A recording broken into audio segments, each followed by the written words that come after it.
네, 기자회견 시작하도록 하겠습니다.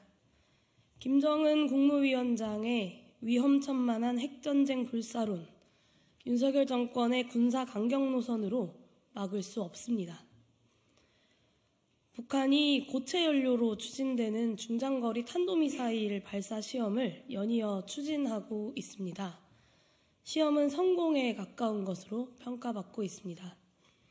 위태위태하게라도 유지관리되어 왔던 한반도 정전체제가 질적으로 다른 위험으로 치닫고 있다는 분석이 힘을 얻고 있습니다. 핵 무장력 고도화 노선으로는 한반도 평화는 물론 북한 체제의 궁극적 안정도 불가능하다는 점을 김정은 위원장에게 분명하게 경고합니다. 한반도 안보 위기를 가중시키려는 시도를 즉각 멈추십시오. 동시에 남북 간 군사충돌을 막기 위한 기왕의 노력들을 다 무위로 돌리고 북한에 대한 군사적 압박으로 일관하는 윤석열 정부의 대북 강경 노선이 오늘날 북한의 핵무기 고도화에 일조하고 있다는 점을 강조합니다. 두 정권의 대남, 대북 노선은 유사시 한반도 모든 구성원들의 절멸 사태를 담보로 한 위험천만한 적대적 공존입니다. 막아야 합니다. 저는 다시 한번 김정은 위원장의 대남, 대미 군사 노선의 위험성과 비현실성을 경고합니다. 하지만 남북 군사 충돌과 전쟁을 막기 위해 대한민국의 정치권과 시민사회가 집중해야 할 대상은 윤석열 정부 대북 노선의 전환일 수밖에 없다는 점도 분명히 합니다. 윤석열 정부는 북한의 핵무기 동결, 해체를 포함한 한반도 비핵화 노선을 포기하고 북의 핵무기 보유를 기정사실화하는 전제 위에서 한미일 군사동맹에 의한 억지력 강화 정책을 줄기차게 추진해 왔습니다. 한미 핵협의그룹을 구성하고 한미일 군사협력을 제도화했으며 쿼드와 북대서양 조약기구의 연결을 통한 북중러 포위 압박을 추진했습니다. 동북아에서 북한을 고립시키고 세계 최강의 미국의 핵 전력을 동원해 북한을 위협하는 군사 노선으로 일관해 온 것입니다. 그리고 그 결과는 무엇입니까? 북한에 대한 군사적 지정학적 압박은 이에 상응하는 대응을 불러왔습니다. 북중러 사이의 군사적 협력이 더욱 강화되었습니다. 북한은 한 차례의 시험 발사의 실패 이후에 러시아가 제공한 기술을 통해 정찰위성 발사를 성공시켰습니다. 정찰위성의 존재는 핵무기 고도화의 필수 요소입니다. 북한이 이번에 동해에 성공적으로 발사한 고체연료 IRBM의 경우 고체연료의 특성상 기존 미사일 방어 시스템격으로 방어하기가 쉽지 않다는 평가가 지배적입니다. 미국의 압도적인 핵무기 능력으로 북한의 핵무기 위협을 제거하겠다는 윤석열 정부의 노선이 북의 핵무기 고도화를 저지하기는커녕 오히려 도운 꼴입니다. 남북 문제의 평화적 외교적 해결 노력을 포기하고 군사대결주의로 치닫은 결과 우리나라의 안보 비용은 전례 없이 커졌고 남북은 군사력의 상호 무한 강화라는 전형적인 안보 딜레마에 빠졌습니다. 윤석열 정부의 대북 노선이 부른 또 다른 결과는 최근 몇 년 동안 북한의 대남, 대북 메시지에 담긴 변화에서도 확인됩니다.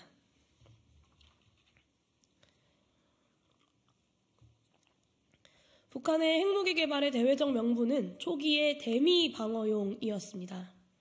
최근에 북한은 미국에 대한 예방적 선제 공격 가능성을 자주 언급하고 있습니다. 가장 최근에는 이제 남한을 교전 중인 적대국으로 간주하면서 남한에 대한 핵무기 사용 가능성을 암시하는 단계로 나아갔습니다.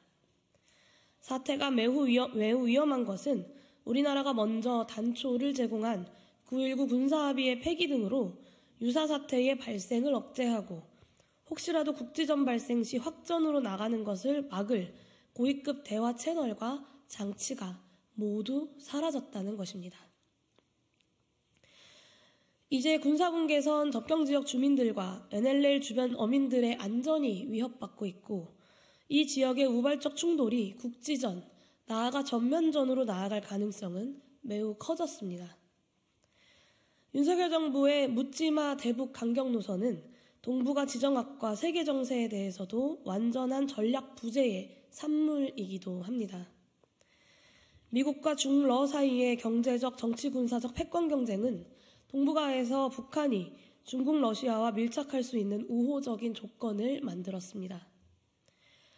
과거 중국은 북한의 핵무기 보유와 고도화가 자국의 전략적 이해에 반한다는 기본 입장을 가지고 북한을 상대했습니다. 하지만 최근 정세는 중국이 이를 승인 내지는 최소한 묵인하고 있음을 보여줍니다. 미국의 이해만을 일방대변하는 윤석열 정부의 노선은 북핵 문제에서 중국과 러시아에 대해 과거 우리나라가 일정하게 행사했던 외교 지렛대를 완전히 제거해버린 상태입니다.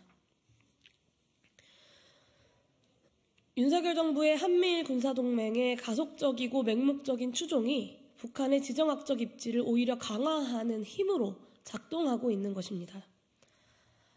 한반도 평화를 지키겠다는 대통령 선서를 하고 취임한 윤석열 대통령에게 경고합니다.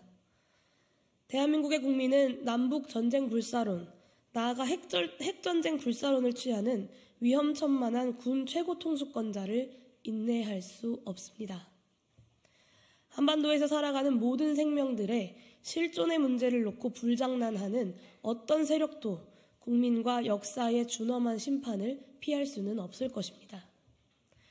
북한 핵무기 고도화의 시간과 명분만 제공할 뿐 실질적인 억지력으로 기능하지 못하는 대결주의적 대북 노선을 거두십시오. 북한의 지정학적 입지를 강화시켜 오히려 우리의 안보 비용을 늘리는 맹목적인 한미일 군사동맹을 통한 대북 압박 노선을 중단하고 평화적 외교적 대화 노력을 재개하십시오. 한반도 평화체계의 수립에 어떤 기여도 하지 못할 것이라면 한반도와 동북아 정세의 현상 유지 노력이라도 경주하십시오. 9.19 군사합의의 복원을 위한 대화부터 제안하는 것이 가장 현실적이고 시급한 대안입니다. 한반도 평화를 염원하는 국민들, 제 정당, 시민사회에도 모든 힘과 지혜를 모아 한반도의 긴장 고조를 막아내자고 호소드립니다. 이것으로 기자회견 마치도록 하겠습니다. 감사합니다.